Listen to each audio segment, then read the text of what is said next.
Ei turma, tudo bem? Hoje nós vamos ter nossa primeira aula de análise cefalométrica. Nós vamos aprender como traduzir aquelas medidas que vocês fizeram a partir do cefalograma com os pontos e planos, a realizar essas medidas e interpretá-las. Enfim, nós vamos aprender a fazer diagnóstico, planejamento e diagnóstico ortodôntico a partir das análises cefalométricas. Tá bem? Eu espero que vocês aproveitem, tenham uma boa aula e qualquer dúvida no final a gente está aí à disposição. Um abraço. Dentro das análises cefalométricas, uma das análises mais importantes ou de uso bastante frequente na ortodontia é a análise de Steiner. Então, a partir de agora, a gente vai ver como as análises cefalométricas vão criar diagnósticos a partir dos pontos e dos planos que foram traçados no cefalograma. Como que isso vai se traduzir em diagnóstico? Ou seja, como serão feitas as medidas a partir desses planos que vão realmente se transformar em números que aí sim vão determinar o diagnóstico daquele paciente. O primeiro passo, então, para realizar a análise de Steiner seria, após o desenho cefalométrico, marcar os pontos. E a gente vai iniciar, então, com a marcação do ponto S, que fica no centro da célula túrcica. Em seguida, a gente vai marcar o ponto N, que fica na sutura entre o frontal e o nasal. Este é o ponto N. O próximo passo agora seria marcar o ponto A. Lembrando que o ponto A fica na maior concavidade na região anterior da maxila, logo abaixo da espinha nasal anterior. Depois de marcado o ponto A, então, o próximo passo é marcar o ponto na maior concavidade da região anterior na mandíbula, que é exatamente o ponto B. Após a marcação do ponto B, nós vamos marcar agora o ponto mais anterior do mento ósseo. Esse ponto se chama pogônio. É importante a gente lembrar que o pogônio está na região mais anterior do mento. Isso vai corresponder ao pogônio esquelético, o pogônio duro que a gente fala, certo? Ele está abaixo da concavidade do ponto B, na porção mais anterior do mento. Depois da marcação do ponto mais anterior, que é o pogônio, nós vamos agora marcar um outro ponto no mento ósseo, só que dessa vez é o mais inferior, é o ponto mentoniano.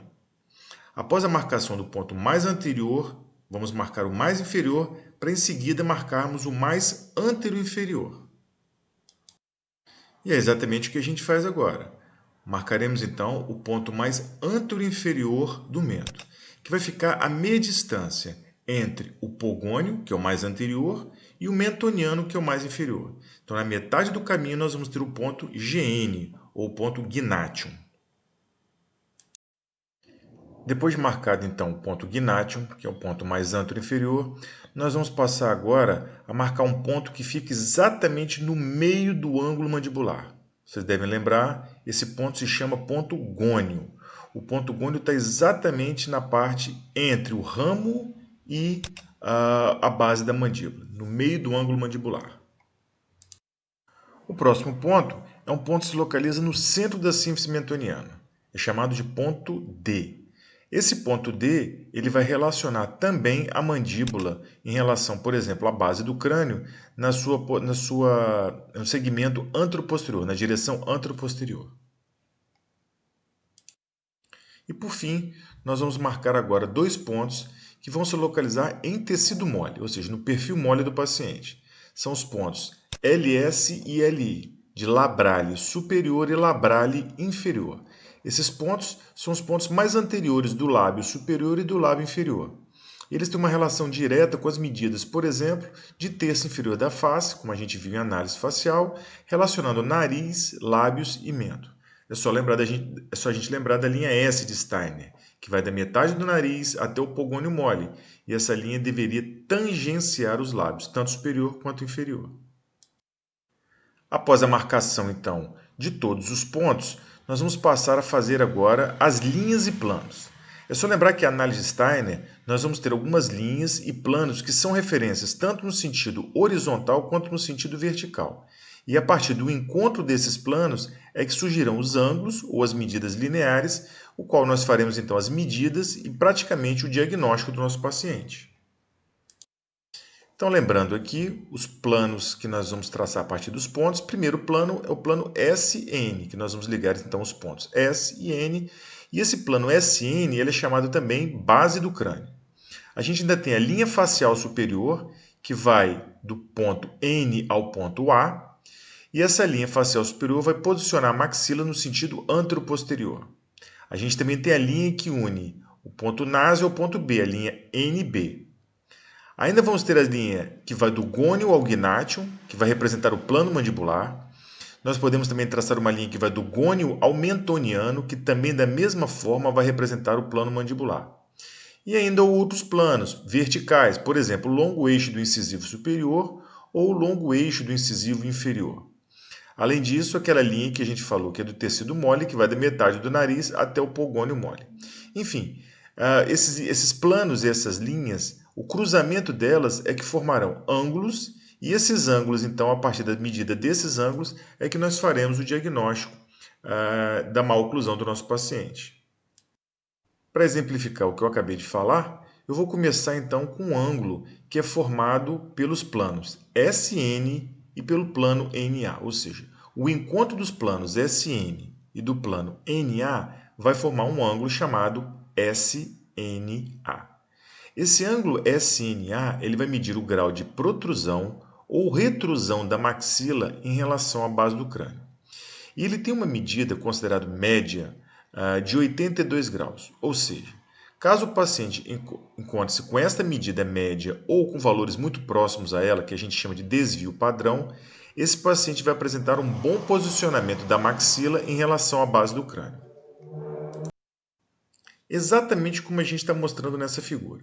Então, a união dos planos SN com o plano NA vai formar um ângulo conhecido como SNA, que está sendo apontado por essa seta verde. Este ângulo, SNA, apresenta uma medida de normalidade de 82 graus.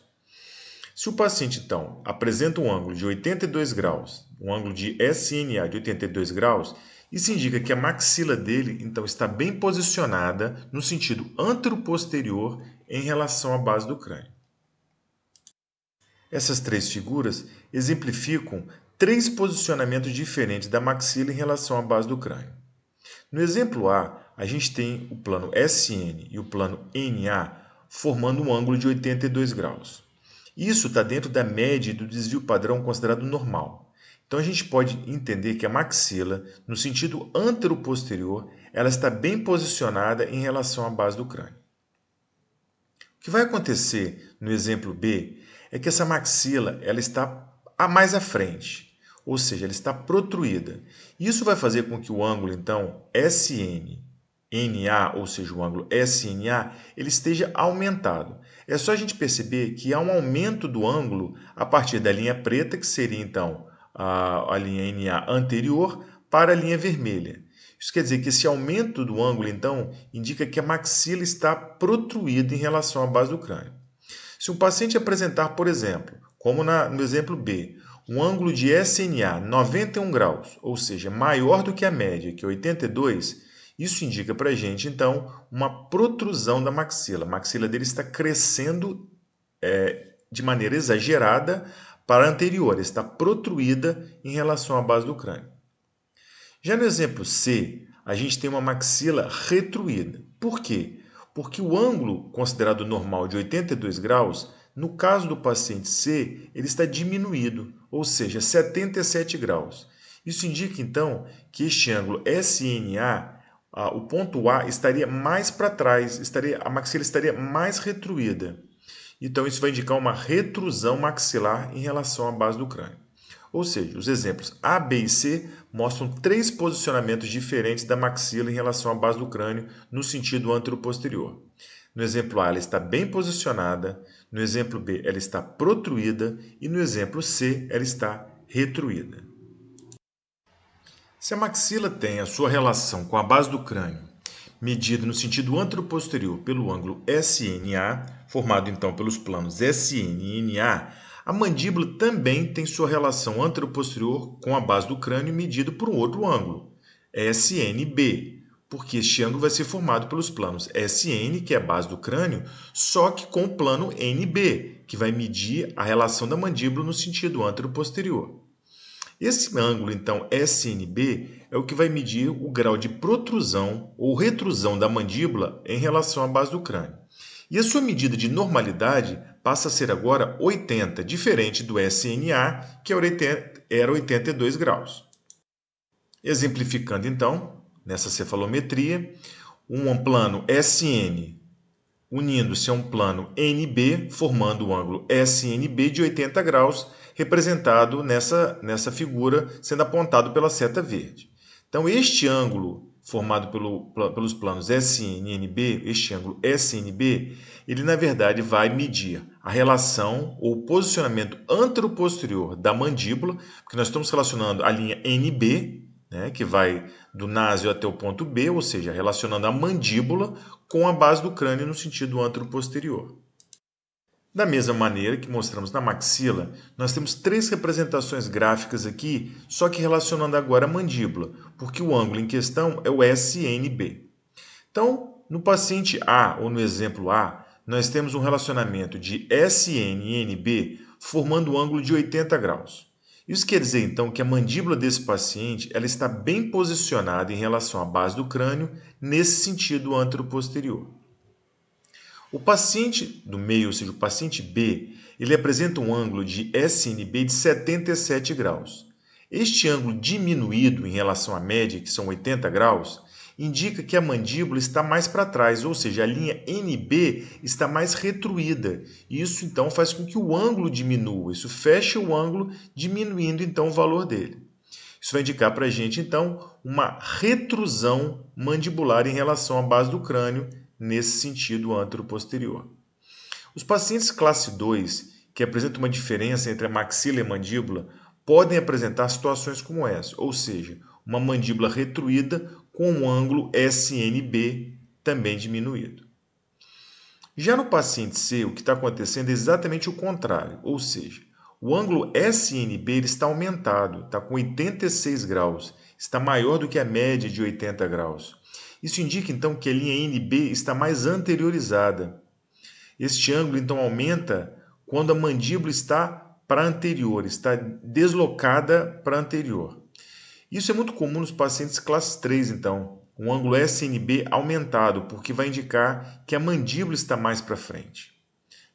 Então, os três posicionamentos A, B e C relacionam a mandíbula com a base do crânio no sentido antero-posterior, sendo o paciente A bem posicionada esta mandíbula, o paciente B uma mandíbula retruída e no paciente C uma mandíbula protruída.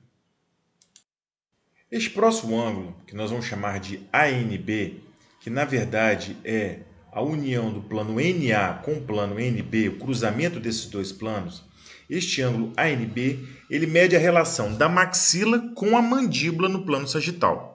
Diferente do SNA, que mede a relação da maxila com a base do crânio, e do SNB, que mede a relação da mandíbula com a base do crânio, o que eu estou me referindo agora com o ângulo ANB é a relação entre maxila e mandíbula, ou seja, a relação da maxila com a mandíbula e vice-versa, uma relação bimaxilar entre os dois ossos.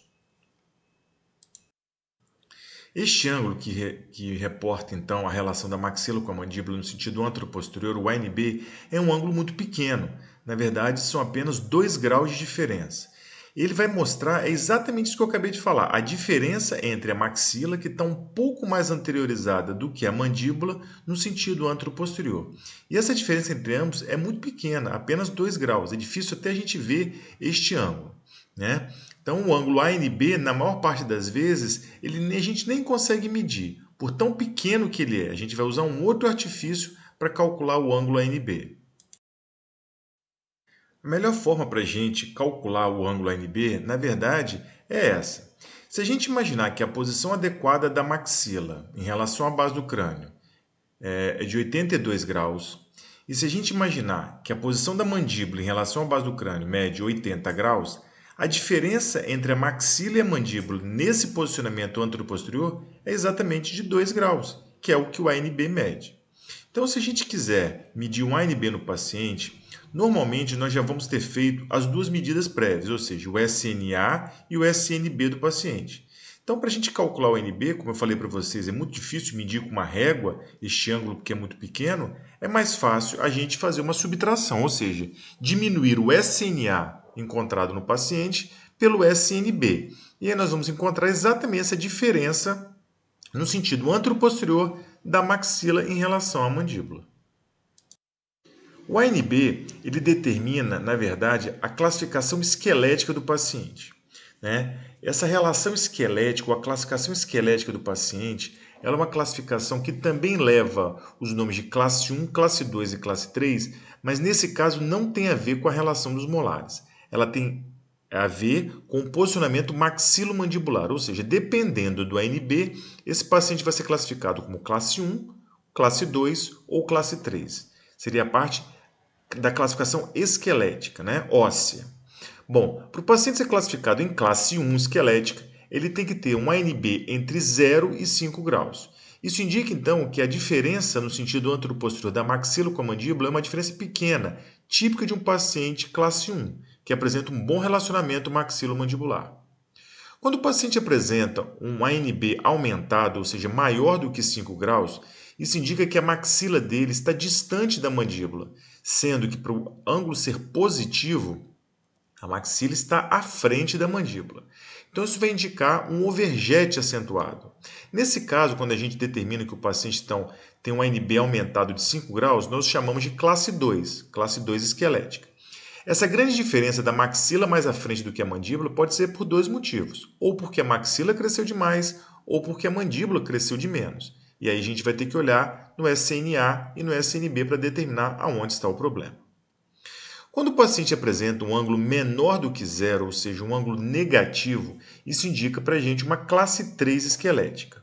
Por que o ângulo vai estar negativo? Porque nesse caso, a mandíbula vai estar à frente da maxila no sentido anteroposterior. Então a diferença é dada como negativa, ou seja, quando eu tenho então um ângulo menor do que zero, isso indica então que a mandíbula está à frente da maxila e a diferença então maxilomandibular, que seria normal de 2 graus, na verdade está sendo agora negativa porque a mandíbula está à frente. Essa mandíbula pode estar à frente por dois motivos, ou porque a maxila está crescendo pouco, ou porque a mandíbula está crescendo muito. Nesse caso, como fizemos anteriormente, também vamos olhar o SNA e o SNB, para determinar aonde está o problema. Se essa classe 3 é maxilar, mandibular ou às vezes maxilomandibular. Aqui nós temos duas radiografias que estão mostrando claramente a relação tanto da maxila quanto da mandíbula em relação à base do crânio, mas também a relação maxilomandibular. Nessa primeira radiografia, a da esquerda, a gente tem um SNA de 78, isso indica um posicionamento da maxila em relação à base do crânio bem próximo do ideal, que são 82 graus, pouco diminuído, mas ela apresenta um SNB de 85 graus. Isso quer dizer então que a mandíbula está bem protruída em relação à base do crânio. E o ANB desse paciente, então, é menos 7 graus. Isso vai indicar o que, então? Que isso é uma classe 3 esquelética, porque o ANB está sendo menor do que zero. Isso quer dizer, então, que a mandíbula está à frente da maxila, caracterizando, então, uma classe 3 esquelética. Na radiografia do lado direito, você vê uma situação absolutamente contrária. O paciente com um perfil bem convexo, que apesar da maxila e da mandíbula apresentarem valores diminuídos dos seus posicionamentos anteroposteriores com a base do crânio, porque a maxila está com um SNA de 76, menor do que os 82 normais. A mandíbula está com SNB de 70, menor também do que o 80, que é normal. Então, ambos estão retruídos em relação à base do crânio. Mas o que vai importar para a gente agora é a relação da maxila com a mandíbula, ou seja, um ângulo entre elas, uma ANB de 6 graus. Isso vai indicar então para a gente uma classe 2. Ângulos maiores do que 5 graus vão indicar uma classe 2 esquelética. Então nós temos dois exemplos, do lado esquerdo de uma classe 3 esquelética, do lado direito de uma classe 2 esquelética. E a importância do diagnóstico nesses casos cefalométrica é tão grande que o que fazer, por exemplo, numa classe 3 como essa? Nós vamos mexer na maxila ou na mandíbula? E numa classe 2, como no lado direito? Se a gente olhar, por exemplo, na classe 3, Uma boa solução seria protruir essa maxila, já que ela está com 78 graus e pode chegar a 82, e retruir a mandíbula, já que ela está com 85 e deveria chegar a 80. No caso da direita, da classe 2, não seria uma boa protruir maxila e mandíbula. Talvez seria muito melhor protruir somente essa mandíbula, porque está bem retruída em relação à base do crânio, 70 graus para os 80 graus normais, ou seja, 10 graus de diferença, e a maxila talvez protruir um pouco ou mantê-la no mesmo lugar, diminuindo simplesmente o ANB. A cefalometria também é capaz de nos informar medidas relacionadas aos dentes, não só aos ossos. E as próximas medidas que nós vamos falar agora, elas vão relacionar os incisivos superiores e também os incisivos inferiores. E a primeira medida é a medida 1 ponto NA.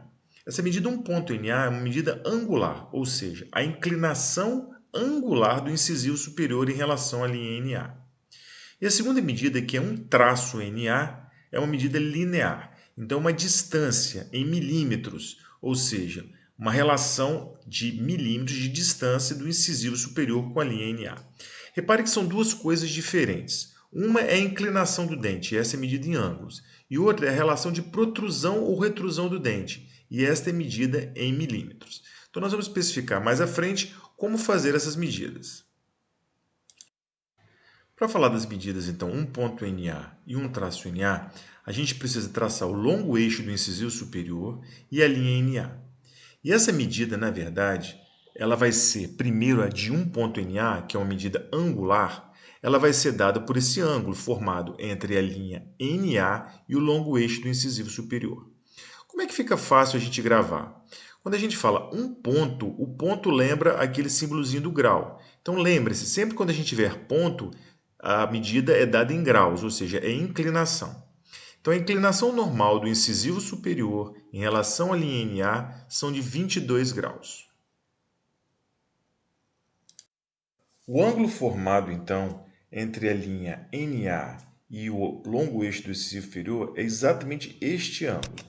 E ele vai determinar essa inclinação, então, de 22 graus. Se o paciente, então, apresenta um ângulo de 1 ponto NA de 22 graus, quer dizer que o incisivo está bem posicionado, ou seja, ele não está nem vestibularizado nem lingualizado. Ele está bem posicionado em relação à sua inclinação com a base óssea. Já em relação à medida 1 traço NA, ela vai relacionar exatamente a distância da borda incisal do incisivo superior, a ponta lá da borda incisal do incisivo superior até a linha NA, mas isso vai ser medida em milímetros, ou seja, então nós teremos que colocar uma régua medindo da borda incisal, da ponta lá da incisal do incisivo superior até essa linha NA, que está passando verticalmente. Essa distância, que é dada em milímetros, é a distância, então, 1 traço NA. Essa distância 1 traço NA, ela vai medir o grau de protrusão ou retrusão desse incisivo superior. Se ele está posicionado mais para vestibular ou posicionado mais para lingual. Lembre-se que ela não é uma relação de inclinação. Essa é dada pelo ângulo 1 ponto NA. A relação 1 traço NA, que é dada em milímetros, quer dizer se o incisivo está protruído ou retruído, independente da sua inclinação.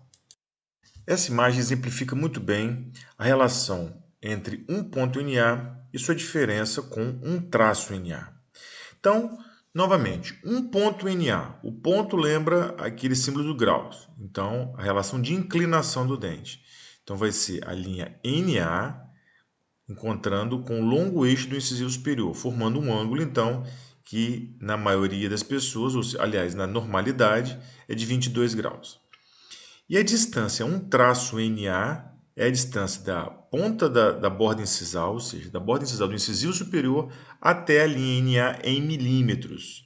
Isso corresponde, então, ali a 4 milímetros como normalidade também.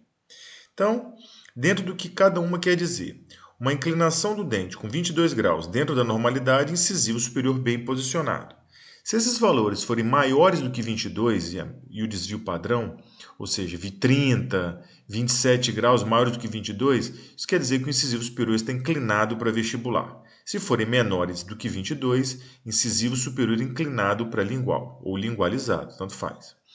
Caso a medida de 1 traço NA que o normal é que seja de 4 milímetros. Se essa medida no paciente for maior do que a média de 4 milímetros, a gente diz que esse incisivo está protruído. Então veja que um traço NA, o diagnóstico é protrusão ou retrusão. Então valores maiores do que 4 milímetros, protrusão. Caso o paciente tenha um traço NA menor do que os 4 milímetros, do que a média de desvio padrão, isso vai representar então uma retrusão desse incisivo. Essa imagem mostra como um ponto NA e um traço NA podem ser independentes, ou seja, nem sempre quando um aumenta ou diminui, o outro também vai diminuir ou aumentar. Por exemplo, nessa imagem nós temos 3 dentes, o A, B e o C. Todos os 3 dentes apresentam a mesma inclinação em relação à linha NA, ou seja, todos os 3 dentes, todas as 3 situações A, B e C, apresentam uma inclinação de aproximadamente 22 graus com a linha NA que está perpendicular. A inclinação desses dentes não muda, portanto, o um ponto NA deles em relação à linha NA é o mesmo. Então, tanto o dente A, quanto o dente B, quanto o dente C apresentam medidas de um ponto NA de 22 graus, porque a inclinação deles é igual. Em compensação, em relação à distância, um traço NA, nós temos 3 situações diferentes. Por exemplo, a situação a ponta do incisivo, da borda incisal do incisivo superior, ela está atrás da linha NA. Quantos milímetros atrás? 2 milímetros. Então, como ela está atrás da linha NA, a gente diz que são menos 2 milímetros. Então, ela tem uma medida de um traço NA de menos 2 milímetros. Como menos 2 é menor do que a média, que são 4 milímetros, a gente indica que esse dente A tem uma retrusão. O dente B ele apresenta uma distância da borda incisal do incisivo superior até a linha NA de 4 milímetros. Então, ele está bem posicionado na base óssea, está normal. E o dente C ele tem uma distância de 8 milímetros da borda incisal até a linha NA. Isso quer dizer, então, que está aumentada essa distância, um traço NA do dente C. Então, ele tem uma protrusão desse incisivo. O exemplo aqui é o contrário agora. Essas 3 situações, A, B e C, elas vão ter a mesma distância da borda incisal até a linha NA. Então, tanto o dente A, quanto o dente B, quanto o dente C, se nós medirmos, por exemplo, formos medir com uma régua, a borda incisal, a ponta lá da borda incisal desses dentes em relação à linha NA, todos os 3 vão ter a mesma medida, 4 milímetros. Isso quer dizer que eles estão bem posicionados em relação à base óssea. Eles não têm nem protrusão e nem retrusão. Porém, a inclinação desses 3 dentes é diferente.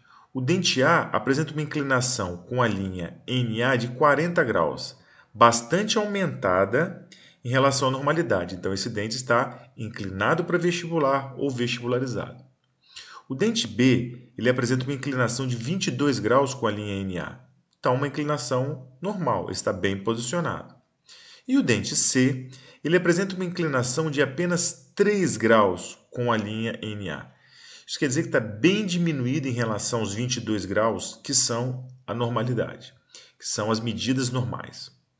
Isso quer dizer, então, que esse dente C apresenta-se lingualizado ou inclinado para vestibular. Lembra que agora nós estamos falando de medidas angulares, né? 40 graus, 22 graus e 3 graus. Tem aquele símbolozinho do grau, então é um ponto NA.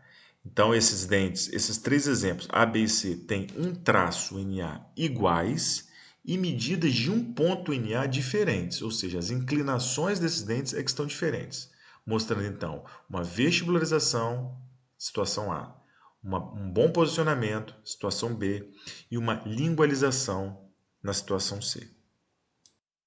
Os incisivos inferiores apresentam também relações de inclinação e protrusão ou retrusão. Só que diferente dos superiores, a relação deles agora é com a linha NB. Então, o incisivo inferior em relação à sua inclinação, ou seja, sua medida angular, é chamada de um ponto NB. E sua medida linear, um traço NB. Eu vou repetir a analogia porque fica fácil de vocês entenderem. Um ponto, o ponto parece o sinalzinho lá dos graus. E um traço, o traço parece uma régua. Então a gente leva para medida linear, ou seja, milímetros no caso aqui. Só para vocês lembrarem que são medidas diferentes. Uma é angular e a outra é linear. A medida angular, um ponto NB, mede a inclinação axial do incisivo inferior em relação à linha NB, se ele está bem posicionado, vestibularizado ou lingualizado. E a medida linear mede a relação anteroposterior do incisivo em relação à linha NB, se ele está protruído, bem posicionado ou retruído. Os valores de um ponto NB e um traço NB são diferentes. Na verdade, o valor de um ponto NB é diferente do valor de um ponto NA. O valor de um traço NB é igual. Então, um ponto NB medida normal, 25 graus, da inclinação do longo eixo do incisivo inferior com a linha NB. Já a distância da borda incisal do incisivo inferior até a linha NB em milímetros é a mesma da superior, ou seja, 4 milímetros. Então, tanto a medida linear quanto a medida angular, ela tem os seus parâmetros. Isso quer dizer, então, que um paciente cujos incisivos têm inclinação, medidas angulares, maiores do que 25 graus, nós teremos uma vestibularização. Pacientes que têm um ponto NB com medidas angulares menores do que 25 graus, nós temos uma lingualização desses dentes. Caso a referência agora seja a linha um traço NB, uma medida linear, pacientes que apresentem então medidas maiores do que 4 milímetros, protrusão do incisivo inferior. E pacientes que apresentem medidas menores do que 4 milímetros, para a medida de um traço NB, nós teremos retrusão do incisivo inferior. Uma outra medida que a gente leva em consideração na análise de Steiner é a medida do POG-NB. A gente vê que tem um tracinho ali, ó.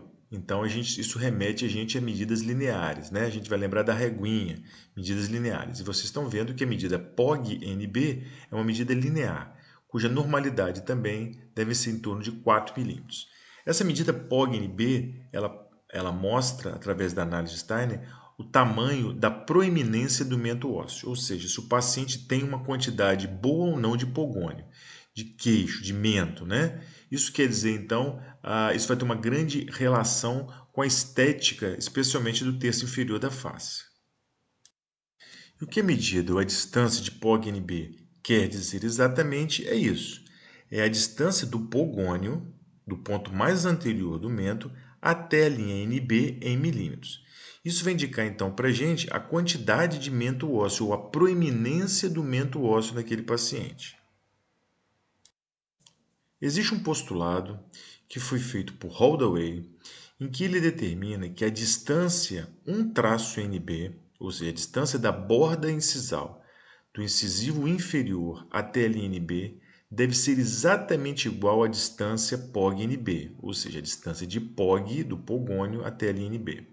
Existe uma diferença aceitável de 2 a 3 milímetros, mas segundo Holdaway, quando essas distâncias são iguais, a possibilidade de estética do terço inferior, especialmente do lábio inferior e do mento, ela é muito grande.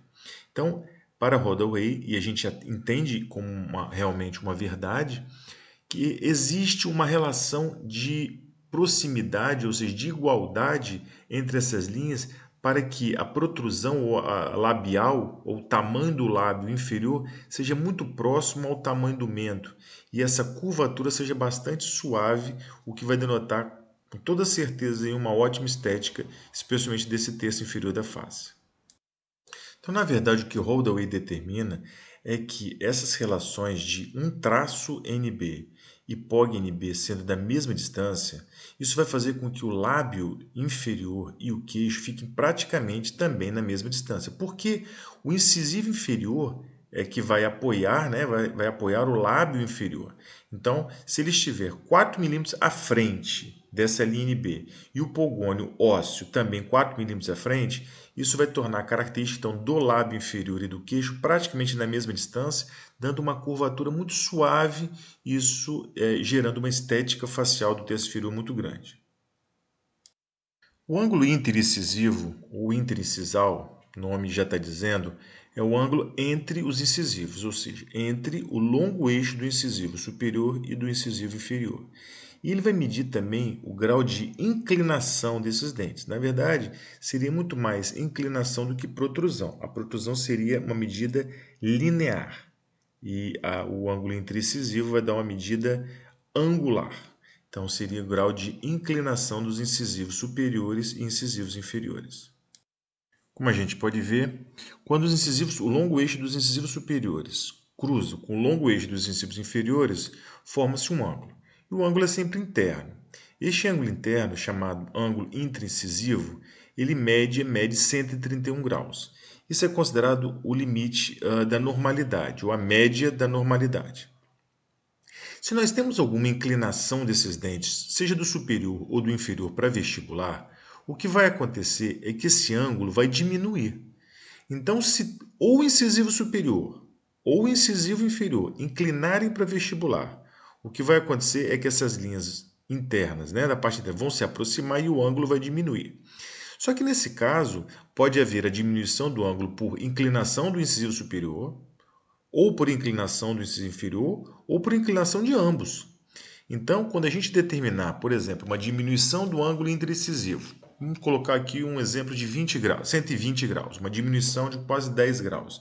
Nós vamos identificar que há uma inclinação para vestibular de alguns dos incisivos ou dos dois. Da mesma forma que o aumento do ângulo vai afastar as linhas internas da raiz, ali, onde estão posicionadas as raízes, vai aumentar o ângulo intraincisivo. Isso vai indicar para a gente que um ou os dois dentes inclinaram para lingual, lingualizar. Então, é uma medida que vai indicar que um ou os dois dentes estão inclinados. Se houver a diminuição do ângulo, para vestibular. Se houver aumento do ângulo, para lingual. Nessa figura, a gente vai conseguir entender como que a inclinação dos dentes vai modificar esses ângulos. Primeira situação, um dente bem posicionado, uma inclinação normal de 131 graus. Se a gente imaginar agora que a inclinação do incisivo vai sair da linha vermelha e vai, por exemplo, para a linha verde, ou seja, diminuindo o ângulo, o que vai acontecer é que esse dente vai estar inclinado para vestibular. Então, a inclinação de um dente, ou imagine os dois dentes fazendo a mesma coisa, Os dois dentes inclinando para vestibular, isso diminuiria este ângulo interno.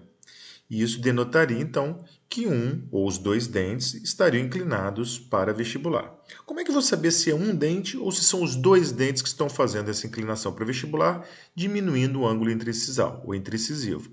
Na verdade, eu teria que olhar as medidas individuais. Por exemplo, um ponto NA e um ponto NB, para saber se houve alguma alteração nesses ângulos, denotando, então, a inclinação para vestibular localizada. Se teve uma alteração no incisivo superior, isso vai mostrar no ângulo um ponto NA.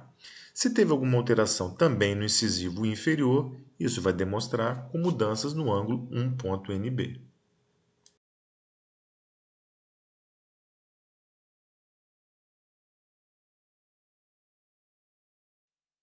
O ângulo do plano mandibular é um outro ângulo muito importante que vai nos oferecer um diagnóstico muitas vezes essencial quando a gente pensa em planejar um caso. Ele vai determinar o tipo facial e a tendência de crescimento da face pela rotação desse plano mandibular.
O plano mandibular, então, é formado pelo plano SN, que é a base do crânio,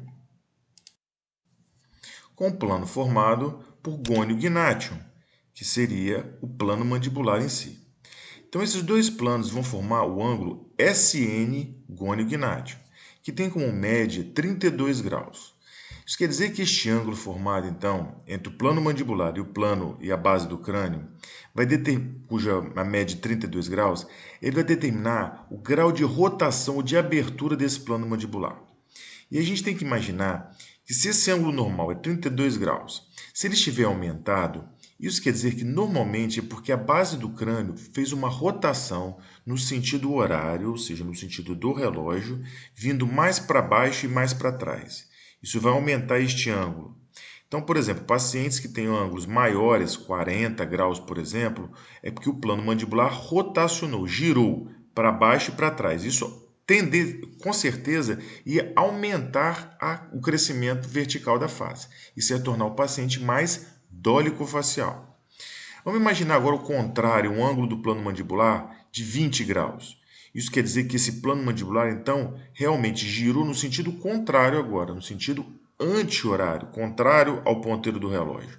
Isso vai fazer, então, com que o plano mandibular fique mais para cima e mais para frente, fazendo um giro no sentido anti-horário, tornando a face do paciente mais curta, fazendo, então, com que esse paciente tenha uma classificação de braquifacial. Essas duas telerradiografias representam exatamente o que nós estávamos falando. Então, na primeira tele, do lado esquerdo, a gente vê um paciente cujo plano mandibular girou no sentido de abertura, ou seja, para baixo e para trás, aumentando então o ângulo do plano mandibular. Então, esse paciente é classificado como dólico facial. Já na radiografia da direita, a gente vê um movimento contrário do plano mandibular, ou seja, o plano mandibular girando no sentido de fechamento, no sentido anti-horário. Isso vai diminuir a face do paciente, especialmente o terço inferior da face, classificando então esse paciente como braquifacial. É importante a gente frisar que esse diagnóstico ele é fundamental para alguns planejamentos, inclusive, por exemplo, para aparelhos que vão ser utilizados especificamente para pacientes com crescimento vertical, ou seja, dólico-faciais, ou para pacientes com crescimento mais horizontal, braquifaciais. Como determinar quando e qual aparelho utilizar? A partir deste diagnóstico, a partir do diagnóstico do ângulo SNGOGN. A linha S, apesar de não ser uma medida estritamente cefalométrica, ela é uma medida facial, ela pode ser vista muito bem quando a gente observa uma teleradiografia de perfil. Até porque as elas mostram o perfil mole do paciente, numa condição de tamanho igual ao da face. Então é mais fácil observar a linha S a partir da cefalometria. Ela vai expressar o grau de protrusão ou retrusão dos lábios, tanto superior quanto inferior. E a gente lembra que pelo conceito que Steiner criou essa linha S, em condições ideais, essa linha deveria tangenciar a porção mais anterior dos lábios, superiores e inferiores. E essa linha ela vai de metade do nariz até o pogônio mole do paciente. A representação, então, da linha S de Steiner é essa. Metade do nariz até o pogônio mole, ou seja, a parte mais anterior do pogônio no tecido mole. Então, idealmente, os lábios deveriam tocar essa linha, não deveriam ficar nem além nem aquém. Se os lábios estiverem à frente dessa linha, ou seja, além dessa linha para anterior, a gente tem a presença de uma protrusão labial. Se os lábios estiverem aquém, atrás dessa linha, nós vamos ter uma retrusão labial. E o perfil do terço inferior então, é determinado com convexo, quando os lábios estão para frente dessa linha, reto, quando os lábios tangenciam essa linha, ou côncavo, quando os lábios ficam atrás dessa linha. Nós vamos falar de mais 3 ou 4 grandezas cefalométricas que não são específicas da análise de Steiner, mas são interessantes para complementar o diagnóstico cefalométrico do nosso paciente. E o primeiro ângulo é chamado então de ângulo de convexidade. Esse ângulo é formado, na verdade, não é nem o ângulo, é o complemento do ângulo que nós vamos avaliar. Mas o ângulo de convexidade então é formado por NA, uma linha que vai de N a A, e uma outra que vai do A ao pogônio. Então, na verdade, o que a gente vê entre a linha contínua preta e a linha contínua tracejada, este pequeno ângulo não é o ângulo mesmo, porque o ângulo é interno. Esse é chamado complemento do ângulo. É quanto falta para o ângulo chegar em 180 graus.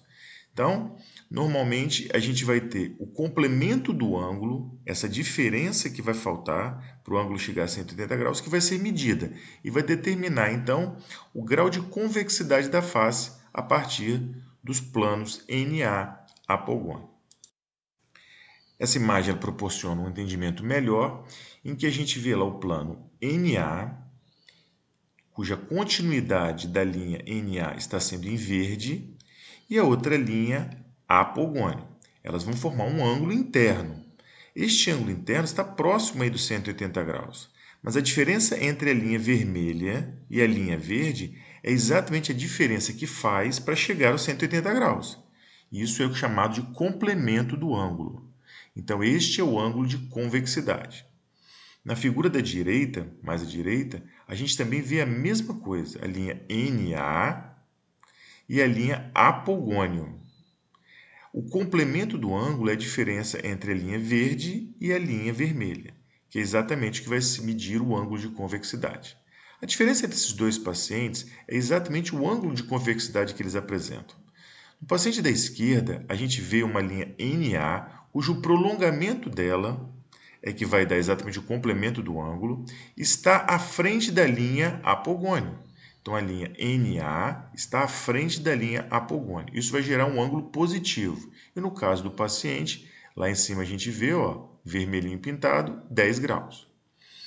No paciente da direita, quando a gente faz a linha NA e prolonga ela, a gente vê que ela fica atrás, ela está atrás da linha apogônio. A linha verde está atrás da linha vermelha. Isso indica, então, um ângulo negativo, porque a linha apogônio está na frente. Então, isso quer dizer que o perfil desse paciente é côncavo. E isso vai determinar, então, esse ângulo negativo. A gente está vendo lá em cima pintado, ó, menos 8 graus e meio.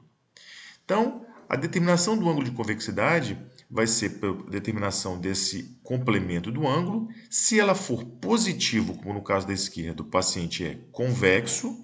Se ela for negativa, como no paciente da direita, ele é côncavo. E se não houver complemento do ângulo, ou seja, for uma linha contínua, esse paciente apresenta, então, um perfil do terço inferior esquelético reto. Essas três imagens elas vão exemplificar como o ângulo de convexidade determina o perfil esquelético da face do paciente. Então, no primeiro exemplo que nós temos à esquerda, a primeira teleradiografia que nós temos à esquerda, a gente vê uma linha NA em verde se prolongando e uma linha apogônio em vermelho. A gente percebe que a linha NA está atrás da linha apogônio. Isso vai fazer, então, com que este complemento do ângulo, que é a diferença entre a linha verde e a linha vermelha, seja um ângulo negativo. Isso vai determinar, então, o perfil côncavo da face. Ou seja, o ângulo de convexidade desse paciente é côncavo, é negativo. Na situação do meio, a linha NA e apogônio, ela forma um ângulo de 180 graus, ou seja, há uma continuidade entre N e apogônio. Isso vai determinar, então, um ângulo de convexidade, um padrão de um paciente reto, ou seja, o paciente vai ter uma convexidade do terço inferior da face, um perfil esquelético do terço inferior da face reto. E a última possibilidade é da direita, a radiografia da direita. Se a gente observar o ângulo NA, que está em verde, e o ângulo plano NA, que está em verde, e o plano apogônio, que está em vermelho, a gente vê que NA está à frente da linha apogônio. Isso vai fazer, então, com que o complemento do ângulo, que seja a diferença entre o verde e o vermelho, o ângulo formado, né? Esse complemento entre a linha verde e a vermelha, seja positivo. Isso vai determinar, então, um perfil do terço inferior da face, um perfil esquelético do terço inferior da face convexo. Então, as três situações estão exemplificadas nesse slide. Paciente côncavo, terço inferior côncavo, reto e convexo. Uma das formas da gente determinar isso é avaliando o ângulo de convexidade da face, que vai medir exatamente o complemento do ângulo, a diferença entre NA e apogônio, que faria com que esse ângulo chegasse a 180 graus, o complemento do ângulo. E aí, medindo o ângulo de convexidade, o normal deste ângulo é mais ou menos 0 a 2 graus. Então, se ficar negativo, côncavo. Se ficar dentro de 0 a 2 graus, reto. E se ficar maior do que 2 graus, convexo. Essas próximas duas medidas que seguem, elas vão dizer basicamente o que também diz o ângulo SN gônio-gnádio. São outras formas de medir a tendência de crescimento da face ou a tendência do giro do plano mandibular. Este ângulo que a gente está falando agora é o eixo Y plano de Frankfurt. Ou seja, o plano de Frankfurt é um plano de referência, como era o plano sella-nasio, que é a base do crânio. E a gente vai usar agora, vai avaliar também o que nós chamamos de eixo Y, que é sella-gnatium. Quando a gente avalia, então, eixo Y, que é sella-gnatium, com o plano de Frankfurt, este ângulo formado, ele vai dizer se a mandíbula está crescendo mais para frente, está crescendo mais para baixo e para trás, ou mais para frente e para cima. Na verdade, ele vai determinar a direção de crescimento mandibular, que vai estar diretamente ligada ao crescimento da face. Então, o normal deste ângulo são 59 graus, que é o que está representado na linha preta. Um crescimento harmônico tanto para baixo quanto para frente. Se o paciente tiver um crescimento como na linha vermelha, ou seja, um crescimento mais vertical, mais para baixo e para trás e nem tanto para frente, ele vai ter um aumento deste ângulo. Então, os aumentos dos ângulos vão determinar faces mais verticais, ou seja, dólico-faciais. Se o paciente tiver um crescimento como na linha verde, mostrando então uma face com crescimento no sentido anti-horário, ou seja, uma mandíbula mais para frente e para cima, isso vai determinar uma face mais curta. Então, esse paciente com ângulos menores do que 59 graus serão classificados em braquifaciais com crescimentos mais horizontais. O eixo Y, que é sella-gnatium, ele também pode ser comparado com sella-nasio, com a base do crânio. A gente falou anteriormente o eixo Y com o plano de Frankfurt, que é poliorbitário. Agora a gente vai falar o eixo Y, que é sella-gnatium, com a base do crânio, que é sella-nasio. O raciocínio é absolutamente o mesmo. A única coisa que vai mudar é exatamente a referência, a média, que vai ser agora 67 graus, ao invés de 59, que era eixo Y plano de Frankfurt. Mas o raciocínio é o mesmo, ou seja, quando a gente compara então sella-gnatium com sella-nasio, como na linha preta, a média deste ângulo é 67 graus. Se o paciente tem um crescimento, como na linha vermelha, mais vertical, essa mandíbula mais para baixo e vindo para trás, é um paciente dólico-facial. Isso quer dizer que vão ser ângulos maiores do que a média de 67 graus. E se o paciente tem, então, um crescimento, como na linha verde, em que a mandíbula vai se posicionar mais para frente e para cima, gerando um crescimento mais horizontal, isso vai causar uma diminuição nos ângulos. Isso quer dizer, então, que pacientes cujos ângulos são menores do que a média, 67, são pacientes com crescimento horizontal braquifacial. E aí a gente vai ter uma tendência, então, de crescimento mais horizontal da face. E o último ângulo que a gente vai ver é um ângulo formado entre o incisivo central superior, o longo eixo do incisivo central superior, e a base do crânio, que é SN. Essa é uma outra forma de medir ou de avaliar o grau de inclinação do incisivo superior. Muitas vezes, muitos ortodontistas preferem avaliar essa inclinação com uma estrutura de referência, que é a base do crânio. Então, se a gente prolongar o longo eixo do incisivo superior, na linha preta, ela vai cruzar lá em cima a base do crânio, que é sella-nasio. Quando a gente tem um incisivo superior bem posicionado, isso vai formar um ângulo entre o longo eixo dele com a base do crânio, sella-nasio, de 103 graus.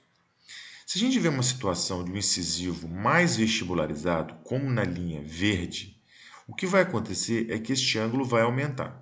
Então, pacientes que apresentam ângulo de 1 SN maiores do que a média de desvio padrão, ou seja, maiores do que 103 graus, vão apresentar um incisivo superior inclinado para vestibular, ou simplesmente vestibularizado. Se o paciente agora apresentar como na linha vermelha, o incisivo superior inclinado para lingual ou lingualizado, o que vai acontecer com este ângulo é que vai diminuir. Então, pacientes que apresentam um ângulo 1SN menores do que a média de desvio padrão, ou seja, menores do que 103 graus, vão apresentar uma lingualização do incisivo superior. Então é isso, pessoal. Como nossa maior conclusão, a gente pode entender que a cefalometria é um grande meio de diagnóstico, claro, mas ela tem que ser usada em conjunto com os outros meios de diagnóstico ortodôntico para que ela tenha algum efeito realmente positivo. A gente não tem a menor dúvida de que o traçado cefalométrico e as análises cefalométricas elas proporcionam um excelente planejamento, uma ferramenta de planejamento para o tratamento dos nossos pacientes. Mas ela só vai realmente ter alguma função interessante a partir do momento que a gente associa a cefalometria, as análises faciais, a análise de modelos e os outros métodos de diagnóstico ortodôntico, certo? Claro que também a prática ela é muito importante. A cada vez que você fizer mais análise ou traçados cefalométricos, isso vai ficando cada vez mais entendido e a forma como a cefalometria nos mostra o problema do paciente também. Pensando nisso, eu deixei um vídeo que está logo em seguida da doutora Carolina Casagrande, mostrando todo o passo a passo que vocês farão depois na prática do laboratório. Tá bom? Um grande abraço e até a próxima. Vou falar para vocês um pouquinho sobre as noções básicas de cefalometria. Vou tentar explicar para vocês algumas partes que normalmente geram um pouco de dúvida. Espero que seja bem produtivo e que todo mundo consiga tirar 10 nessa prova, tá? Antes de iniciar a nossa cefalometria, é importante que a gente faça o cefalograma, tá? Que seria o desenho dessa cefalometria. Então, primeiramente, nós pegamos a radiografia, posicionamos no negatoscópio, ajuda a fixar com durex ou algo que possa mantê-la imóvel e separamos uma folha de acetato. É importante lembrar que essa folha de acetato ela tem que estar paralela ao plano de Frankfurt. A gente posiciona essa folha de acetato tendo certeza de que todas as estruturas anatômicas que nós vamos avaliar estão dentro dessa folha. Posicionando então o acetato, vamos iniciar o nosso traçado cefalométrico. Nós iniciamos o nosso cefalograma pela base do crânio e nós desenhamos o conduto auditivo externo. Normalmente nós utilizamos o posicionador auricular do cefalostato, tá? Que é uma imagem mais nítida da gente poder estar desenhando. Então a gente começa a desenhar essa base do crânio. Nós desenhamos o contorno orbitário, processo zigomático ou quiride, fissura epitélio-maxilar. E toda a região anterior do osso frontal, a sutura frontonasal, os ossos nasais. Depois nós vamos para o perfil mole, em que nós desenhamos toda aquela região acima da glabela, o contorno do nariz, região do lábio superior, do lábio inferior e o contorno do mento. E vamos para a mandíbula, em que nós vamos desenhar a síntese, corpo mandibular, ângulo goníaco, ramo mandibular, processo condilar. E chegamos na parte de desenhar os dentes, tá? Para desenhar os dentes, a gente utiliza um template, que é uma forma dos dentes, e a gente posiciona esse template na parte mais projetada da vestibular dos incisivos. Então a gente posiciona, desenha ali o seu dente, seu incisivo superior, incisivo inferior e também os molares, tá? O primeiro molar permanente superior e inferior. Então nós partimos para desenhar a maxila, onde nós desenhamos o palato ósseo, a espinha nasal posterior e anterior e a pré-maxila. Feito isso, o nosso cefalograma está pronto. Nós vamos agora para a parte dos pontos cefalométricos, tá? Que nós vamos estudar o póreo, a cela, naso, orbitário, ponto A, ponto B, ponto D, polgônio, gnátio, mento e o gônio. Então depois nós vamos localizar os pontos com relação ao perfil mole, que seria o ponto ML, ponto do lábio superior, que seria o LS, lábio inferior, LI, e o ponto de polgônio mole. Feito isso, nós vamos traçar as linhas que nós vamos estudar, que seria a linha SN, linha NA, linha NB, linha ND, plano horizontal de Frankfurt, eixo Y, plano oclusal, plano mandibular, longo eixo do incisivo superior, longo eixo do incisivo inferior e linha S, que é referente a perfil mole. O que é importante vocês entenderem? A partir desse cefalograma, nós vamos poder fazer uma análise esquelética, dentária e facial do nosso paciente. Como? O nosso padrão esquelético nós vamos poder dar através dos ângulos SNA, SNB, ANB e SND. Então, esses são os ângulos principais para a gente avaliar o padrão esquelético do nosso paciente.